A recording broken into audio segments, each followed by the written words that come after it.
Hey everybody, welcome into the back room. I'm Andy Ostroy. I'm very excited for our first-time guest today, Kimberly Atkins Stohr. We shall chat with Kimberly in just a second, but first, thank you for tuning in. We appreciate you listening, and we'd love to hear your comments. So email us at backroomandy@gmail.com and or post on our social media, and we'll read some feedback next time. And if you like the podcast, please rate and review and follow or subscribe, and you'll be notified every time we post a new episode. So, Kimberly Atkins Stohr is a senior opinion writer and columnist for the Boston Globe with over 20 years of experience covering politics, policy, and law. She is an on-air political analyst for MSNBC, a frequent panelist on NBC's Meet the Press, and co-host of the popular Politicon legal news podcast, Sisters-in-Law. She has appeared as a political and legal commentator on a host of national and international television and radio networks, including CNN, Fox News, NBC News, PBS, NPR, Sky News, and CBC News. Before launching her journalism career, she was a civil trial and appellate litigation attorney in Boston, where she argued in a number of courts, including the Massachusetts Appeals Court and the Federal First U.S. Circuit Court of Appeals. Kimberly, welcome into the back room for the first time. Thank you for having me. I'm so excited. I'm a big fan, and it's an honor to have you here. Same. Likewise. So, if we look at the last 7 weeks in this country, we have gone from Donald Trump getting convicted of 34 felonies, Joe Biden having a catastrophic debate, Trump having an assassination attempt on his life, Joe Biden quitting, Kamala Harris stepping in and becoming the nominee. This is 7 weeks. I always like to say, in an election year, anything can and will happen. And so when you think about going back to like mid-May, when people were predicting what's going to happen in November, and even more so, the next 3.5 months, for anybody to be predicting anything today over what's going to happen 3.5 months from now seems insane.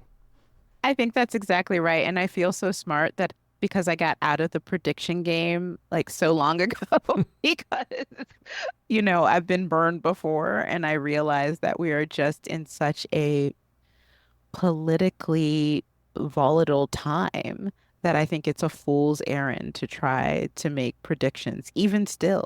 And in all the things you laid out, there was also this like month-long Democratic meltdown, Yes, right? yes. That felt like, just energetically, it felt like, Like mommy and daddy arguing. Stop, mommy and daddy, like stop. Everything was getting sucked out of the atmosphere, and no one was paying attention to the threat. Like everyone's fighting amongst themselves. I like the Twilight Zone. Do you remember that? Mm-hmm.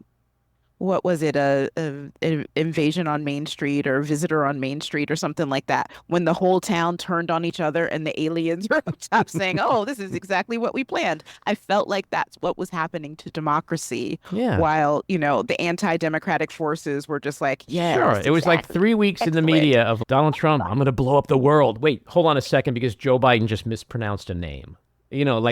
Literally, Exactly. It's like it was 3 weeks of insanity. It was. And It really was. in the weeks leading up to Biden's eventual exit, you were one of the people, and myself included, who wanted him to stay, and more so believed that the infighting that we're talking about now among Democrats was extremely damaging. Why did you feel that way then? So, more so than me wanting Joe Biden to stay, I realized it was his decision to make. And as hard as anybody else wanted to try, it was ultimately his decision to make, and he made it, right? Mm-hmm. I felt more so that as somebody who has been an observer of an analyst of politics for many decades now and a student of history, Democrats have never had a really great track record of trying to shake things up and have that work out well.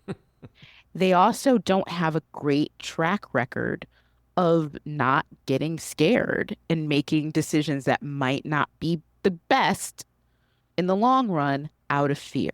And knowing those two things and knowing what was at stake, I'll be absolutely honest with you, I didn't have a lot of confidence that ousting Joe Biden would lead to a moment that they would all come together, right? And I will admit when I'm wrong, because the way that they ended up doing it was a way that I didn't expect them to do it. I thought it was going to be like an open convention, all kinds of shenanigans, people coming out of the woodwork. I mean, you saw Joe Manchin try to come out of the woodwork for 10 minutes before he read the room and was like, yeah, nobody wants you in the woodwork. I read something today where I think he said he literally went on record and said something like, "I wouldn't accept the VP job if it was offered." It was like, "Don't Did worry, you it's not see the something you got to." Yes, memes? the memes were great. Like if The the memes Knicks, after that, I wrote, "Oh, okay, you know what? I'm so sorry, Team USA. I cannot fill Simone Biles' spot on the gymnastics team. Sorry, I will not accept that spot." I mean, yeah, come I mean on. his ego is out of control. But I didn't know what Democrats, the vote, when I say Democrats, I'm not Mm-hmm. talking about the voters. I'm not talking about the grassroots workers who have uh, been dogged in their protection of our democracy. I am talking about the circles that were most vocal in calling for Joe Biden's ouster. And they weren't all Democrats, even, Mm-hmm. right? There were a Mm-hmm. lot of never Trumpers and other folks in there too, on TV talking the loudest about that. I wasn't certain that they could steer the aftermath of Joe Biden leaving. So thankfully, Joe Biden was wise enough to see, look, okay, the moment has passed for me, but I'm going to set up the future to try to protect our democracy and say, I'm backing Kamala Harris, who has been right by my side and who is the most qualified in terms of having already been on the ballot and in terms of her work and her career to move forward. And I'm going to back her. And the Democrats were wise enough to follow suit in that sense. And I'm not saying that an open and transparent process isn't necessary. It is. I'm not saying that Kamala Harris doesn't need to go out there and make her case and earn the trust and backing of voters. She absolutely does. But what I'm saying is Democrats could not afford a 1968 style free-for-all Mm-hmm. when Donald Trump was standing there and JD Vance and everybody backing him in Project 2025. They could not afford that kind of chaos. I'm barely think that they could have afforded the chaos that they had for those 3 weeks Mm-hmm. and then come out and be in a strong position.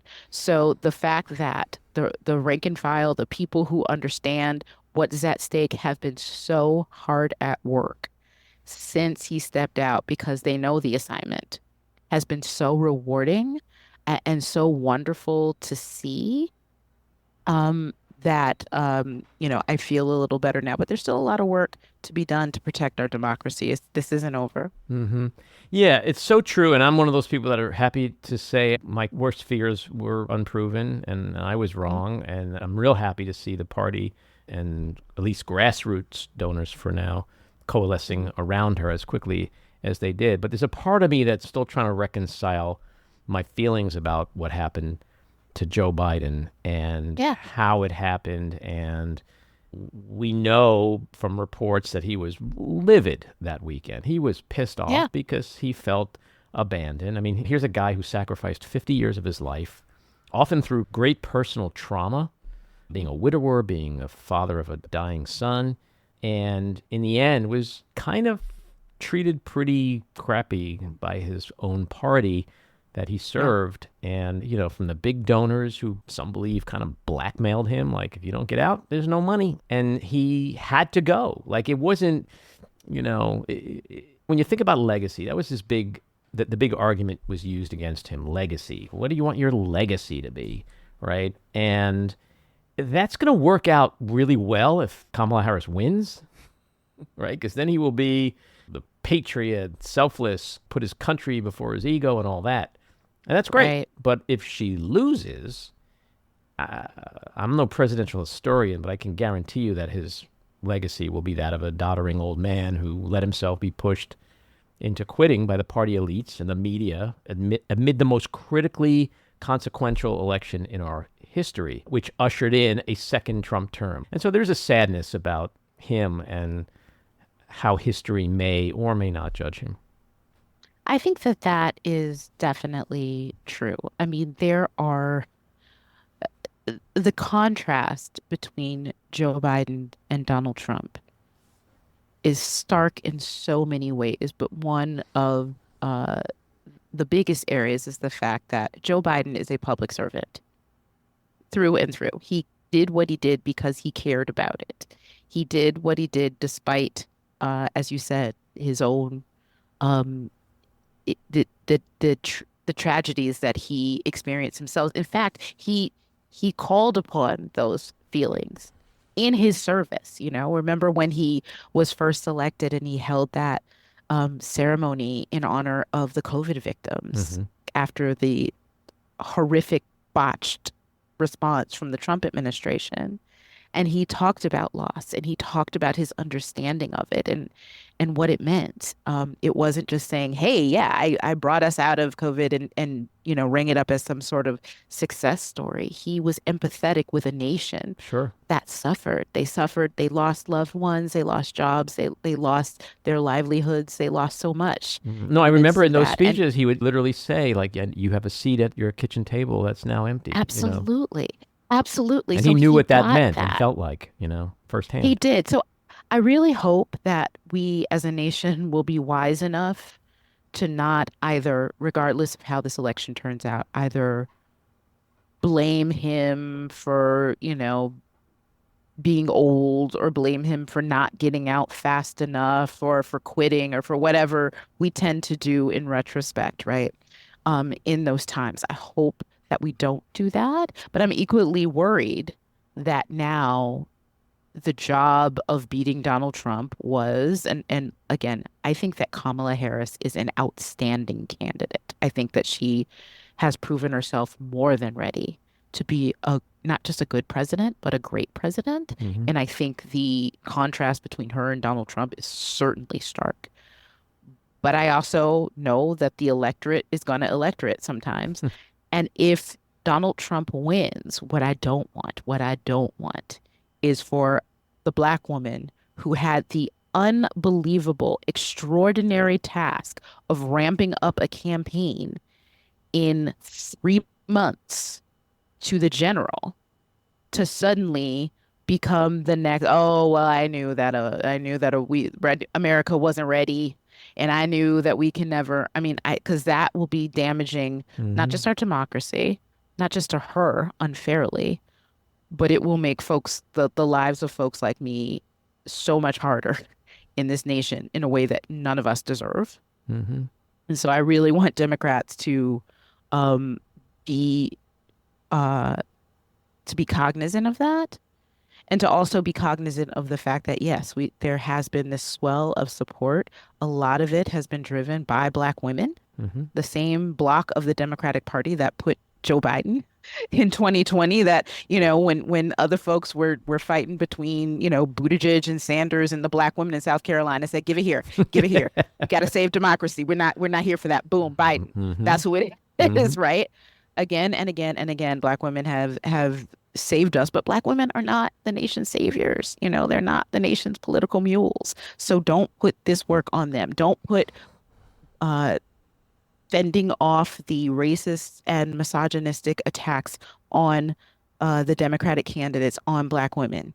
Don't put the weight of our democracy on Black women. Everybody who is interested in it has to fight just as hard as Black women have. So I'm concerned about that too. It's listen, I'm excited at the opportunity to have a united front to beat the greatest threat to our nation and our Hmm. democracy. But I'm also really scared right now. I'm, Sure. I'm really scared. I feel like Terrifying. so much is at stake. There is a pit in my stomach that's even bigger than when Barack Obama was on the cusp of becoming president because I knew the shit he was going to get. And Hmm. I knew that the bar for him would be so high. Like he would not be able to make a single mistake Hmm. at all. You saw what they did to him when he wore a tan suit. Like he just could not do it. It's even higher Sure. for a woman of color Yeah. leading I- this I'm nation. personally doing the Really? same thing I did in 16. I remember saying, like, right before the Yeah. election, wow, we're either going to have a woman president or Donald Trump. And now I'm Yeah. saying, we're going to either have a black woman president Yeah. or Donald Trump. And Yep. and when I see the euphoria, because I want to ask you about that, yeah, she's Hmm. off to a great start, in Yeah. galvanizing voters, fundraising. It's been seamless and inspiring. But it's only a few days. Yeah. And I- do you think that there's a euphoria that Democrats are lulling themselves into, yet again. I mean, James Carville was on TV today, and he said, quote, that excitement has to be tempered with realism. Enjoy yourself, feel good, but there's tough sledding ahead. He was like, just don't get too crazy, people. That's what I'm scared about, is that like liberals are now swimming in their progress bubble and forgetting that half of the nation is in a cult, number one, okay? Mm-hmm. And that the rest, the other half, I mean, you talk about fighting, it really doesn't even need to be a fight. It's just like take a half hour out of your day on November 5th and go vote. And I'm not minimizing the significance of fighting, but in this country, in a presidential election, Democrats vote like, what, 55, 60%? All we got to do is vote 70%, and we have everything we want. Anything. Gay vice presidents, you name it, we can have it, right? Why don't people, especially now, with the stakes so high, with this existential threat toward democracy and our survival as a nation, why do we still have a get out the vote problem? Why aren't people enthused? Yeah, so just a couple thoughts on that. And with all due respect to James Carville, I don't think this is just a sugar high, right? I don't think that this is just a sigh of relief because it felt like a week ago, it felt like things were getting hopeless, and then all of a sudden hope kind of emerged, right? Mm-hmm. I don't think that this is just, like I said, a sugar high. I think this is momentum. Mm-hmm. And Democrats needed momentum so badly. So embrace it, use it, feed into it, grow it, and keep that moving as you do the work. You got to do the work too. You got to have both things. You got to have the enthusiasm and momentum and the work. So the work that needs to be done. Yes, people, it's all about voting. I mean, I said this, I remember when not just in 2016 with Hillary Clinton, but in 2020 when I was talking to people about Elizabeth Warren. Mm-hmm. And I was in South Carolina, I was in New Hampshire, and a little less so in Iowa, but in other states, and say, who do you like for, voters? Who do you like? Who's your candidate? I really like Elizabeth Warren. Mm-hmm. Who are you supporting? I can't support her because she's not going to win. And I'm just like, y'all, if you vote for her, she will win. Like, what is this? It's this fear people negotiating of what will be. So what you do is you say, if we vote for her, she will win. And if your neighbors vote for her. So what we're going to find is a lot of young people who have become disenchanted, who are now at least saying, well, I want to hear more about her. So talk to them about her. You have a lot of people who are just like, I don't know. I've never liked her. She rubs me wrong. She's shrill. Well, ask them, well, why? Why does she rub you wrong?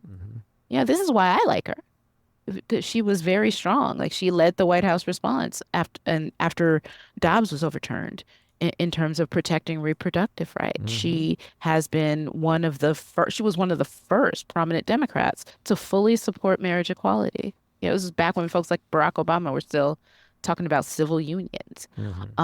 She is an experienced prosecutor and understands, as she said, exactly who Donald Trump is.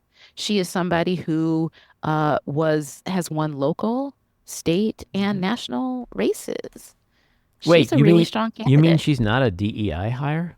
Oh, see, this is all, they're already teeing this shit up. They called her colored. I mean, they're not even pulling punches. J.D. Vance said all she's done is collect a government check. I mean, the gall. J.D. Vance with his 18 months experience in the Senate. Wow. The gall, right? The unmitigated gall. So you can tell that they're afraid of her, right? That's what a lot of people who want to see this nation regress are afraid of. They're afraid of someone who is a member of multiple groups who have been disenfranchised, disrespected, and who know what the stakes are, and who know their ticket and can call them out on it. They're terrified of that. So they're showing that they're terrified of her. But what the work is to do is to blunt those attacks against her, to talk to your friends, to talk to white women, y'all. Talk to white women. Because more white women voted for Donald Trump in 2020 than in 2016. right? These are the folks. Talk to young people who are swing voters in that they're making the choice between voting and staying home. Talk to men of color to remind them that this whole big, tough businessman image of Donald Trump is nothing but a lie Mm-hmm. and that he doesn't care about their future. He Does she uses them as props, does she have right? what it takes, in your opinion, to appeal to those voters? Can she go I into think, the heartland, into the ag world, yeah, and independents, moderate Republicans, and I think appeal to those so. people? I think so, because you have to remember that as a former prosecutor and as a former attorney general, it was her job to fight for people who couldn't do that fighting on their own. Right. And I think if people listen to her and give and come to her with an open mind, that they will see that she can connect to them. She can connect to them completely. And she is someone who understands the plight of Americans. Like she is, look at the Republicans are going to try to turn the fact that she is the daughter of immigrants against her, right? She's other, she's not qualified, she's not really one of us. But what she understands from both of her parents is the value of hard work and the American dream and what it means and what it takes to realize that. If you listen to her, she speaks about that all the time. So I think if people give her a chance, which they should, listen, like as I said, she needs to make her case. There should not, we are not, a monarchy. We don't do coronations in this country. But I think if people really wanted, if they were honest, that they wanted an alternative to Joe Biden, if they really wanted somebody to bring more to this race, they're obligated to not only hear her out, but all the folks, like I said, I need George Clooney to do something just as public to tell people to cut out the misogynoir, to call out these bigoted attacks and extol her virtues with as much energy as he used to tell Joe Biden to step aside. I need all the folks, the Never Trumpers, Mm-hmm. the Midas folks, the Lincoln Projects, all those people who say they're in this to protect this democracy, to not say now that Joe Biden is out, okay, job done. I'm going to go over here and just watch what happens next. No, no, no, no.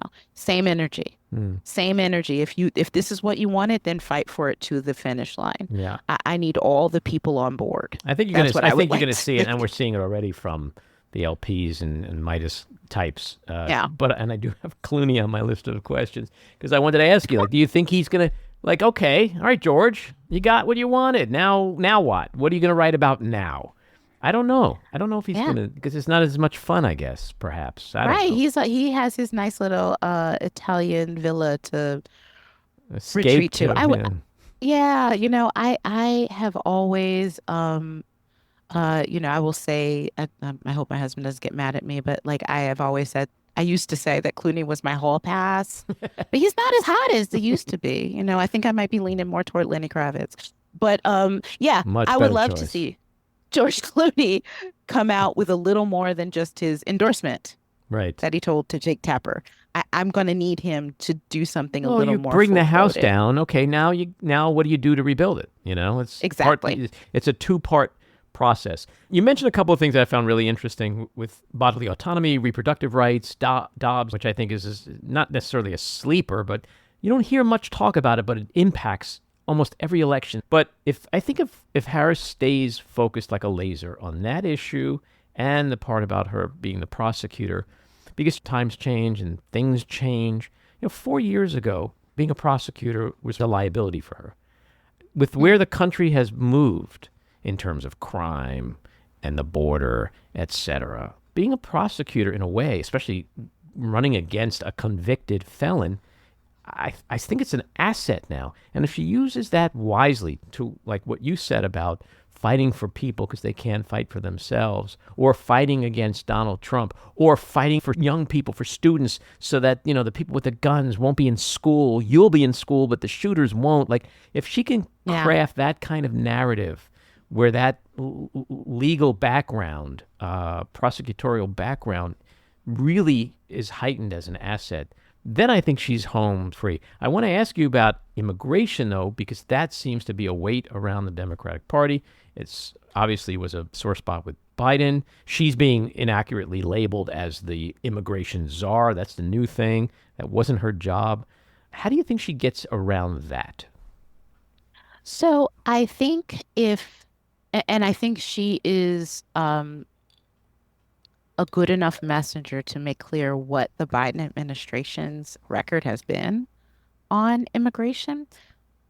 What we know is that there is broad American support, bipartisan support for both greater border security and also reforms that make the immigration process more fair to folks like dreamers, more fair to folks like people who are spouses of American citizens who have been here for decades, Mm-hmm. um, and better for our economy by allowing the jobs that need to be filled by people willing to work, Mm-hmm. while at the same time not having a porous border. I think everybody, I mean, I think the vast majority of everybody wants that. I think you have a limited number of Republicans, not a majority, who want to be more punitive and Mm-hmm. want to, Mm-hmm. limit legal immigration to keep brown people out and Muslim people out and all of that. I think broadly speaking, what most people want is exactly what the Biden administration has done, to the point that they get criticized for being overly aggressive with deportations, overly aggressive with reducing the number of asylum seekers at a time when the world is on fire. They get criticized for that. And they have done as much as they can using the administrative power, which is being stripped away from them by the Supreme Court every minute, to do what they can because Congress won't act. It is the job of Congress to fix immigration, and they have done what they can. So I think if she can accurately, don't worry about what Fox News is going to distort her record. The right wing media is going to distort her record. If she can talk to voters in a way that makes it clear what they have done and make her not a boogeyman, if she's given that opportunity, I think that she can do it. As for the prosecutor thing, I just think that that's going to be such an asset. Mm-hmm. And this is why.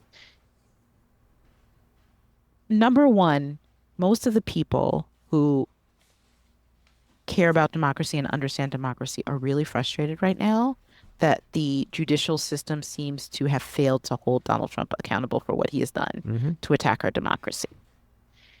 And if she can come in and make that prosecutor's case in a way that Joe Biden couldn't, right? Joe Biden is such an institutionalist. It was so important to him to act like he had nothing to do with what the Justice Department and Jack Smith was doing, that he didn't touch it. She's a prosecutor by nature. She's been doing exactly what she should be doing, is saying, you know what, I know the ticket of people like Donald Mm-hmm. Trump. I know a fraud when I see one. I know a adjudicated sexual abuser when I see one. And I know somebody who will do anything he can for himself, law be damned, to earn power. And I think she can prosecute that case in a way that Joe Biden couldn't. And I think that voters are here for that. They want someone who wants to say, okay, we couldn't get justice in a courtroom for what Donald Trump has done, at least not before the election. We can get it at the ballot box by somebody who I know understands what it means. And at the same time, she also understands as a prosecutor that you can't over prosecute minorities. You can't prosecute people for being poor Mm-hmm. the way that for being homeless, the way the Supreme Court thinks that you should be able to. She can be compassionate and also tough. So I actually think the prosecutor thing is perfect for making this case. And that's something that she has that Joe Biden didn't. Yeah, I totally agree. And part of that agreement is because I think times change and people change. From a historical perspective, look at someone like Richard Nixon. What a joke he was the first time he ran. And then he comes back roaring in 68, wins again in Yeah. 72. The nation was different. The Yeah, issues were different. Voters' mentality was different. totally. So I'm not a religious person, but I believe in karma. And so the whole prosecutor thing, I was thinking about this over the weekend, that here is this man he's being tried in various jurisdictions. And with the exception of New York, which is now in the rearview mirror, it seems like he's making great strides in getting those things pushed out as far as possible. And I'm not even talking about if he wins and gets rid of those cases. There's issues in the Supreme Court, of course, helping him in that regard with absolute immunity. And so here comes this other prosecutor that no one ever really thought of, right? No one thought that the prosecutor who may actually be the cause of his ruination at the end of the day is Kamala Harris. Like, there's just something karmic to me in that she's going to be the one to prosecute the ultimate case against Donald Trump and win. And there's nothing he can do about that. There's no Supreme Court that can help him. There's no Aileen Cannon in Florida who can make things go away. We're not going to push out the November 5th election. Like, it's happening. He's on trial, and she's the AG. And when I think of it in those terms, I'm not a guy who gets overly enthusiastic, but like that appeals to me more than anything else because it's so damn Hollywood. It is. It's really perfect. I mean, and considering the way that he has disparaged and insulted Letitia James and Fonnie Willis and Judge Chutkin, he cannot stand being held accountable by a strong woman of color. So the karma is just exquisite. It's delicious. It really is. It's the best thing on the menu, in my opinion. And you're right. I think she's going to do she's already doing it. That whole speech about I've prosecuted sexual predators, I've prosecuted fraudsters, I know Donald Trump's type. Like, it's like, yes, more of that. Keep it coming. And she will. Okay, so let's talk vice president. This is a really consequential decision that she's going to make. And the thing that excites me is that I every other 5 minutes, I'm like, oh no, maybe this one will be better or that one will be better. There are so many great choices for so many reasons. Who do you think should be her choice and why? I mean, I think that this deep bench that Democrats have right now is amazing. And what a stark contrast to what's on the other side, right? I mean, I don't know if this was coincidental or not in terms of President Biden's timing for announcing when he was getting out, but the fact that it came after Donald Trump chose J.D. Vance, and J.D. Vance has been like a deer in headlights ever since, just only underscores what a deep and talented bench Democrats have. Listen, not just because I'm out of making predictions, but the difference here too is in Kamala Harris, you have somebody who has been a vice president, in a very successful administration, and who understands exactly what that job is and how important it is to have a team of two people who work well and respect each other, as she and Joe Biden have been for these last 3.5 years. I think she's not just thinking about, oh, who is from, this state or where can, who has this sort of, I think she's like, who is going to be a good team member for me? Because there is going to be so much work to do. There's still so much work to do. And I want somebody who's going to hit the ground running and be a good partner for me. So I'm going to trust in her because she is in the best position to make that decision, to make the best choice for her. And I don't know all the ins and outs as to what that is, but everybody who's been floated so far, it seems like an embarrassment of riches, right? But if you had to pick one, no, yes, you have to. It's so important. You have no out. You have to pick one. If you had to pick one, who would it be? Well, I mean, look, I'm not saying that this is the pick, but I happen to be, as we record this, sitting in my home state of Michigan. I like where this is going. But I'm not going to pick. All right, let me ask the question this way. I often think of myself as a very practical person. So when I think like, oh, I love Gretchen Whitmer, but you can't have two women. The last 24 hours, I've started to convince myself that yes, you can. You can, because whose mind is it going to change? If you're a moderate Republican and you hate Trump and you're ready to vote for a black woman, you're gonna be like, oh, they're not gonna. I'd go for the black woman, but like two women, nah, I'm gonna go back to the pussy grabber. Like I don't see that happening, right? So what is it? And now you think afraid. Yeah. But you think Michigan cannot, no president, Democratic president has ever won without, or maybe no president has ever won without Michigan.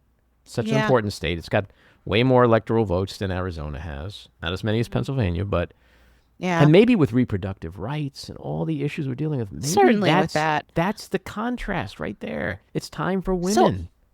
here's what I You're will not give buying it, are my you? what might be a unpopular opinion. I don't think that I don't think that running mates matter that much in the general election. I think Typically. that all of the stuff that you talk about are important for a candidate if he or she were running on their own for the presidency. Mm-hmm. I don't know, especially now, um, if running mates matter that. I don't think that's what was the decider for Donald Trump. Donald Trump wanted the anti-Pence. He wanted somebody who would have even more fealty than the man who literally for 4 whole years stood behind him, gazing at him adoringly. But in that one decision on January 6th, defied him, and he's furious about it. He picked the one who licked his boots the hardest. I'm saying it. And that was his criteria, Which is right? He's not crazy thinking to me about, because I don't he's care not what, thinking, I need Ohio. but right. Well, strategically, yeah, you just see Trump with the glasses on, like 2 a.m. going, strategically, No, he's the best choice. that's not what he does. But he's So not I going to think go in there. Kamala Harris, But he will not.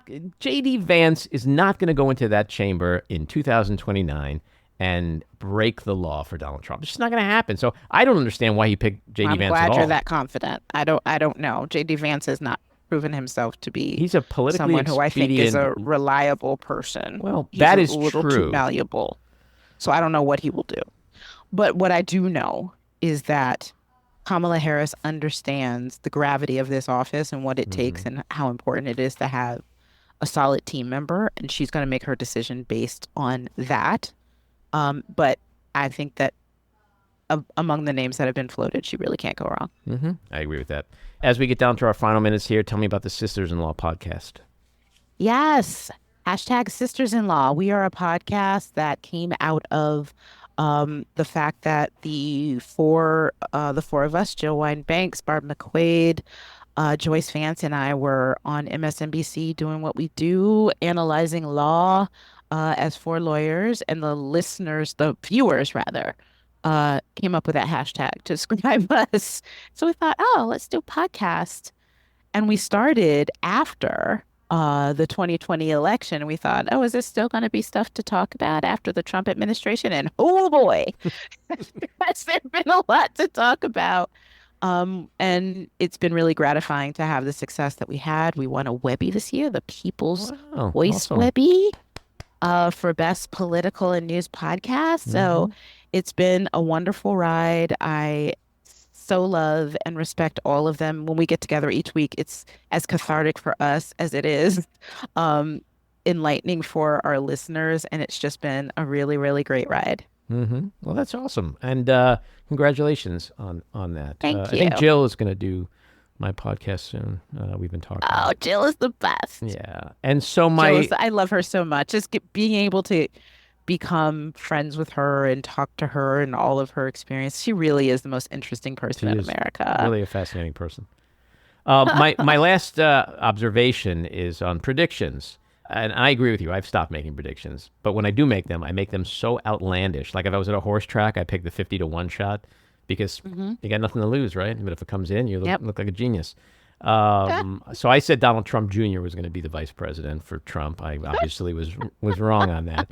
But now I'm thinking, Well, you may not be. Who knows? We'll see how long JD lasts. well, that was going to be my next prediction that Trump, Trump is sitting back and he is seething at all the attention that Kamala Harris and Democrats are getting, and it's burning him up, and he's dying to throw like a Kofifi out there and whatever, just to grab the headlines back. And we're hearing these rumblings that he's not happy with J.D. Vance already, which is so on brand for him.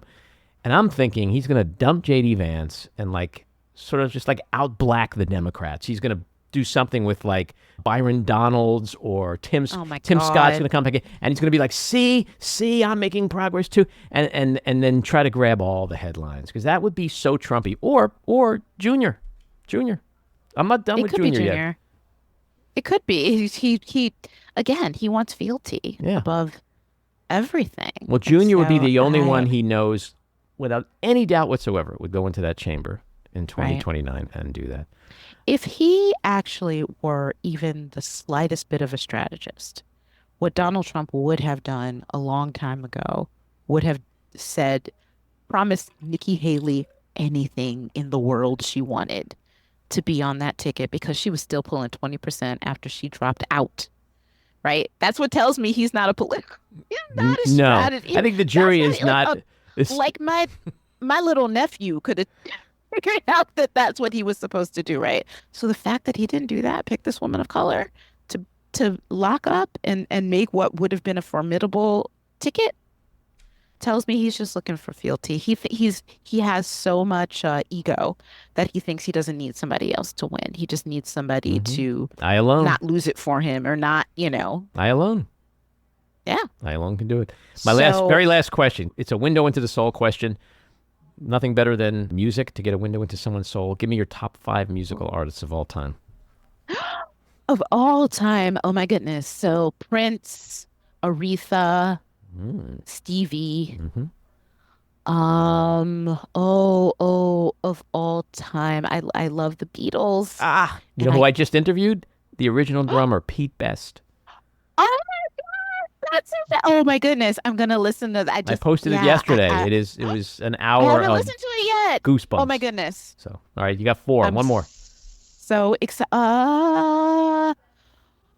Of all time, this is so much pressure. Ella Fitzgerald. Oh, great list. Kimberly, great conversation. Thanks for coming on. I hope you'll come back. Thank you. Anytime. All right, take care. This episode of The Back Room was edited and produced by me, Andy Ostroy. It was co-edited and co-produced by Maddie Rosenberg and co-produced by Jen Hammoud. Our theme song was composed by Andrew Hollander, and our logo was designed by Cricket Langell. And special thanks to Patricia Wind. Please take a moment to rate and review the podcast, and also follow or subscribe. Until next time, keep your eyes on Washington, Hollywood, and your own backyards, and have a great week.